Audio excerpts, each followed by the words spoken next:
Hello chess friends! Are you someone with a chess rating somewhere in the vicinity of 1500 who wants to improve your game dramatically in a short amount of time? If so, I have some great news for you, and that is, you can, because it's not that hard. The reason for this is that your fellow 1500 rated opponents are constantly handing you winning opportunities on a silver platter, and all you have to do is learn how to recognize them and take what is given to you. Which is of course a bit easier said than done, but with the right kind of practice, you will see your rating skyrocket as defeating these 1500 rated and even much stronger players begins to become second nature. But what is the right kind of practice?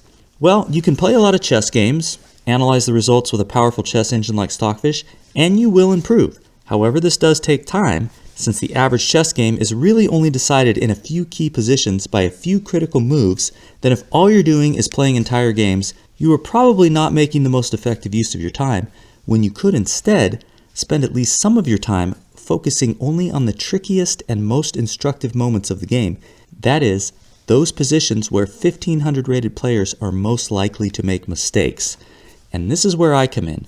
The positions I am about to present to you represent the trickiest and most instructive moments from 5 highly instructive games from real players rated between 1500 and 1600. I will ask you to find the correct move, which for most positions will be a move that was missed by the players, but a move which you will have a good chance of finding if you pause the video and take as much time as you need to thoroughly analyze and calculate through each position before selecting your move. If you do this, you will improve. Okay, let's get started. The first game we're going to be looking at features a Sveshnikov Sicilian defense, which is a great opening to study and to play with either side, and it is signaled by this move, e5 from black. And here white does not play the most challenging move. The best move for white is to go to b5, threatening to hop into d6. With protection of the c3 knight, this becomes relevant after black's next move, after what white plays in the game, which was knight to f3. Bishop b4. If the knight was on b5, then the bishop could be kicked with a3, and if it took on c3, you could replace that knight with a knight. So that's one issue here. This pawn doesn't have protection since this knight is pinned. So what white does is adds protection to the pawn with the bishop on d3. Now we have d5 from black with more pressure on e4. And white could just take out that pawn on d5. That would be a fine move. But instead, white decides to castle. And black is thinking, I might have an opportunity here. But be very careful of opportunities that you think you have when your king is still in the center of the board. There's a little clue for you. Black takes the knight on c3. And now, here's your first quiz position. What should white play here? White actually found the correct move in the game. White played e takes d5. This is absolutely necessary. If you take on c3, d takes e4 is a fork. There's no good way to save one of those pieces. But after e takes d5 with a counterattack on the knight, and queen takes d5, now b takes c3 is just fine. But wait a minute, you might say, isn't there still a fork? Black thought so and played e4, which brings us to our quiz position number 2. What should white play here? The only good move for white here, which was actually played in the game, is bishop takes e4. This is absolutely necessary. Now you might have thought that rook to e1 was a good way to deal with this fork here, pinning the pawn to the king, but after black simply castles, you still got the fork, you're going to lose a piece. But after bishop takes e4, now black has an issue. Of course, if you capture the bishop, because the king's in the center, rook to e1 will pin the queen to the king, black will lose the queen. What is essential here is queen takes d1. And white would be lost here if he did not have this move bishop takes c6 with check. That is absolutely essential that that move comes with check, because black must do something to deal with that. B takes c6. The bishop is no longer in danger on e4, and now rook takes d1, gets the queen back, and white emerges a pawn up. Always watch for checks in any variation you're calculating, even if they have nothing to do with a capture that had just been made, i.e. the queen taking on d1. Checks take precedence over everything. So we see that in this position, white has an extra pawn, but it's a pretty unhealthy pawn structure, and black could possibly survive this if black found the correct move here. Black did not find the correct move, but see if you can. What should black play here? Black really needs to just get the king out of the center and castle. Any other move is pretty clearly losing. Sometimes in these positions where the queens are off the board, you can keep the king in the center and get away with it. It's actually the strongest idea, but here we have the two open files here. The bishop can come in here, depriving the king of this square. It's just too dangerous for the king.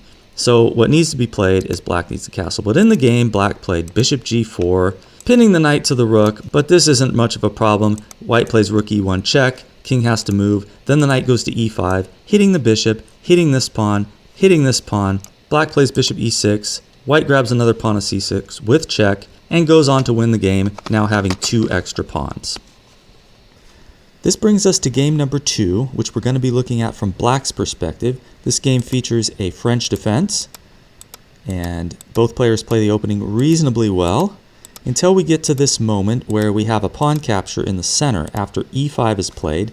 White takes on e5. Here's your first quiz position. How should black respond here? What was played in the game was knight takes e5, which is very natural looking, but unfortunately an error. According to Stockfish, the strongest move was actually bishop to c7. The point being that white doesn't really have a good way to add more protection to this pawn, and you can round it up whenever you want to. You could play knight e7, knight g6, and then place a knight in the center. Alternatively, bishop takes e5 is a decent move, and you might be wondering why offer the bishop for knight trade. Well, you will see why in a minute, after I show you what was played in the game. Knight takes e5. What we had is knight takes e5, bishop takes e5, and what do you think white played here? What's the best move? Hopefully you saw that white does have a check, queen b5. And once that check is dealt with, the best move is bishop d7. Unfortunately, the c5 pawn falls. There was no way to both get out of check and save the c5 pawn. Let's contrast that now to what should have been played back here. If you were to capture the pawn on e5, bishop takes e5 was the best move.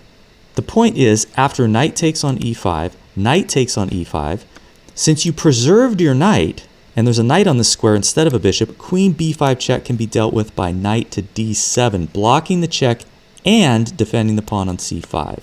So when you're calculating variations, always be aware of checks. Checks should always be on the top of your priority list when looking at potential moves. Okay, so let's get back to the game. We had knight takes e5, knight takes e5, bishop takes e5, and white completely missed the check here, played d3, and the game went on.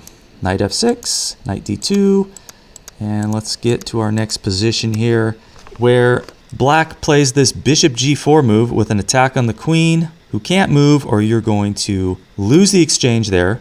But white was able to block it with bishop f3, and here's your next quiz position. How should black respond? Black here demonstrated a positional misunderstanding of the position when he played bishop takes f3. Now, why is this bad?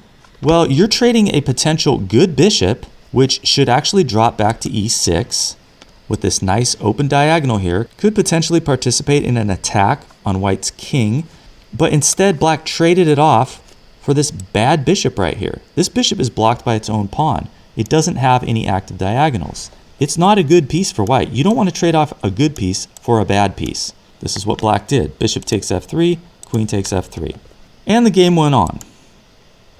We had some more exchanges, and we get to this position here where white thrusts forward this e5 pawn, blocking the queen's defense of the bishop, attacking the knight on f6. So how do you think black should respond here? Well, here we have an example of what is called seeing ghosts. Black thinks he's in big trouble when he's really not. He thinks he's going to lose a piece. He thinks he doesn't have any choice in the matter, so he plays knight to h5, thinking this is the best way to lose a piece, allowing rook takes h5, rook takes, queen takes h5, and then he plays bishop f4 check. But at this point, his position is just hopelessly lost, despite this passed pawn here. He goes on to lose this game.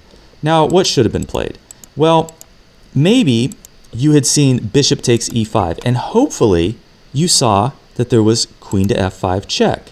This is undoubtedly what black saw, and he thought he was going to lose this bishop, you know? It's hit by the knight, it's hit by the queen, and he's in check. But there is knight to d7. Similar to what we saw earlier, the knight is blocking the check and defending the bishop. So if knight takes knight, you can simply take with the queen, you're fine. I should mention that taking on h1 is also decent. You can throw in this move first, rook takes h1, rook takes h1, and then you take the pawn on e5. It's actually essential to take the pawn on e5. There's no other move, or you lose. So hopefully you saw that. Hopefully you saw the check, but then saw that it wasn't going to lose a piece for black. Queen f5 check, knight goes in the way. This brings us to game number 3, which also features a French defense, and which we're going to be taking a look at from white's perspective. And I'm going to go through the first part of this game really quickly and get to what is relevant for our purposes. This position here, where queen takes b5 is played, and black puts the question to the queen with the move c6. Attacking the queen, and here white did not find the best square for the queen. Look at this position very carefully and see if you can figure out where the white queen should move. I'll give you a hint. Black has some potential threats, and there's a good chance that you will find the correct move, but for the wrong reason. So this is a very complicated position. You should take this one very slowly and methodically. Try to look at all black's potential threats and decide which ones are relevant, which ones are threats, which ones are not threats, and see if you can find the best square for this white queen. So before I tell you where this queen should move, I'm going to show you what was played in the game, queen to b7. And this sets up our next quiz position, where black has a winning move. See if you can find it. The move that was played in the game, but not the winning move, was knight to f4. Looks ominous, it's threatening a checkmate in one move, but white just played g3, blocked that, and black didn't really have a crushing follow-up. What should have been played, the move that would have given black a win, was this e3. A discovered attack on the bishop on c2, an attack on the knight on d2, and you might be thinking, how is this so bad? White can simply play bishop takes f5 with an attack on the queen. After that's dealt with, he can do something about the attack on this knight. But this does not get white out of trouble. Black has a winning move here. See if you can find it. The winning move here for black is a queen sacrifice. E takes d2. And hopefully you're now seeing the problem for white. If you take the queen on g6, what does black play here? You should be able to find this pretty quick. Rook to e1 check will end in mate. However, white did not need to take that queen on g6. There's a couple other options which we can look at. First, we're going to check out h3. You have to do something about this checkmate threat, so you're giving the king a little square. Black still plays rook e1 check. The king can escape. And now black's the one who has a little bit of an issue due to a back rank mate threat. The queen is threatened, and the queen or the rook could get onto this back rank with a checkmate. So what does black play to get out of this? Hopefully you found queen to d6 check. Shouldn't have been too difficult. Once that check is dealt with, say g3, you can simply take the rook here on a1. And of course, if there's a check, the queen is now in position to move to f8 and block. Okay, let's look at one more variation. White had another option back here. Instead of playing h3, you could play g3, giving the king the g2 square. This is a little more tricky. Black still should play rook e1 check with a winning position. King goes to g3. Now see if you can find the correct move in this position for black. Correct here is knight to f4 check, taking advantage of the pin. The king only has one legal move here, and that's king to f3. And now we check with the queen. Queen to h5 check. You get the queen out of danger that way. And this is actually a checkmate in 11. White can block with g4, and then we got queen to h3 check. The king takes the knight. Queen takes on h2. King goes back to f3. We got g5, taking away the square from the king, and also giving this king a little escape square. So white doesn't have checkmate threats now. And white can throw in some checks, but ultimately is not going to be able to get out of this mating net. The threat is queen to h3, checkmate. No good defense to that. So some very complex variations there. Hopefully you saw some of the moves if you didn't calculate everything out perfectly from this moment back here where queen to b7 is played. Don't feel bad at all. And now I'm going to show you what was correct. Maybe you guessed it. Maybe you guessed queen to f1. That was the best move, and you might have been thinking it was to deal with this potential threat of knight to f4 with the checkmate threat, kind of a prophylactic defense. But the real reason was that after this series of moves, this e3 is no longer winning for black because you can simply take here, and pawn takes knight on d2 doesn't even do anything because there is no threat to come in here to e1. White can just take the queen, the rook comes in here. Well, that doesn't do anything because the queen's down here to recapture on e1 after this series of moves. So, very complicated stuff, but let's move on. What was played in the game? Knight to f4 after queen b7. g3, dealing with the checkmate threat. And now black plays e3. White moves the rook into a8, threatening checkmate, taking that rook. And here is your opportunity to find the correct response for black. What should black play here? What was played in the game was e takes f2 check. The king took. We have this knight h3 check, which looks kind of scary, but the king just goes to g2. You can go knight f4 check even. King just goes to h1. You gave up your strong pawn on e3. What should have been played back here, instead of e takes f2, what should have been played was queen to e6, defending the rook and getting behind this powerful pawn. If f takes e3, queen takes e3 will end in mate after king h1, queen e1 check. It will be mate on the next move. If instead white were to take on e8, you just take with the queen. This knight's hit. You know, white can take the knight on f4, but after e takes d2, this bishop's under attack. The queen's threatening to come in here and promote the pawn. You can't take the bishop on f5 because the bishop on c2 was guarding the square here. So white is hopelessly lost here due to the position of this pawn. So queen e6 here was correct, but what black played was e takes f2 check.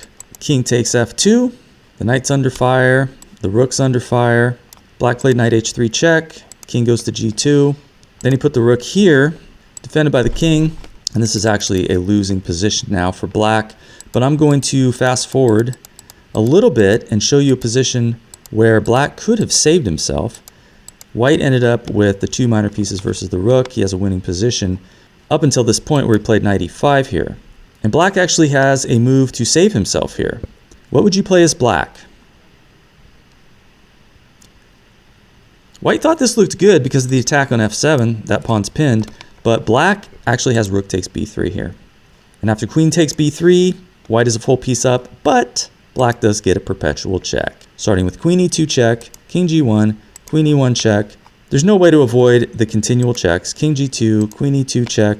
If you go to h3, there's always queen h5 check. The game will end in a draw. Okay, on to game number 4, and in this one I'm only going to show you one key position which occurs right here. It's white to move, and I'm going to give you a choice. You can either play bishop takes h6, or you can play the move e5. I want you to try to evaluate both of those moves and calculate out any relevant variations you might see. Try to figure out which move is superior. Which move would you play here? Bishop takes h6 or e5? In the game, white chose incorrectly, playing bishop takes h6, which would have been a fine move if black responded as white thought he would, but he did not. He played an unexpected move here. What would you play as black in this position? Black did not make the obvious recapture. G takes h6, in which case white could simply grab the knight on f6 and would have won a pawn, while weakening black's king. No, black played knight to d4, blocking the queen's access to the f6 knight and threatening a fork with knight e2 check. So now black is threatening to capture this bishop, also threatening the fork. There is nothing white can do to successfully deal with both of those threats. What was played in the game was bishop e3, apparently just missing the fork entirely, which black saw and won the game. So now let's look at the alternative, which was the correct move, e5. Opening up the diagonal for the light squared bishop, that's what you want to do. Have open diagonals for your bishop. Comes with an attack on the knight. Hopefully you saw that knight takes e5 was possible though, and didn't white just lose a pawn? See if you can find white's best move at this point. White, of course, plays bishop takes c5, and if the bishop is captured, queen takes e5, with a roughly equal position according to Stockfish. Our final game number 5 was the result of a Sicilian defense and saw its most critical moment right here on move 19, where White did not find the correct move. What would you play here as White? White can get a winning advantage here by removing the defender of this d6 square here, this knight on f5. White should play bishop takes f5, and after the bishop is captured, knight to b7, hitting the queen and threatening to come into d6 with check. That cannot be prevented. The queen has to get out of danger. We got knight to d6 check. The king has to move to f8, and we win the exchange. We can capture the rook on c8, and that's not even necessarily the best move. That knight is in such a dominating position that the engine says you have other winning moves here, like taking the pawn on b4, for example. But what was played in the game back here was just a takes b4, knight takes b4, and now White saw the idea. Bishop takes f5, g takes f5, knight to b7, and for your final quiz position, this one shouldn't be too difficult. What should Black play? Black is actually okay here if he plays the move rook takes c1. Counterattack on the white queen. You know, if you take like this, then the queen just gets out of danger. Sure, there's knight d6 check, but the king can just run over here to f8. And White doesn't really have any kind of crushing follow-up. If instead you play this move first, knight takes d6, same sort of thing happens. You get the king out of the way, you take here. King g8, Black is just fine here. So I hope you enjoyed all these training positions. If you like this video and you'd like to see more of this type of content, please let me know in the comments, and I will make more videos like this. Thanks for watching, and good luck on all your future chess endeavors.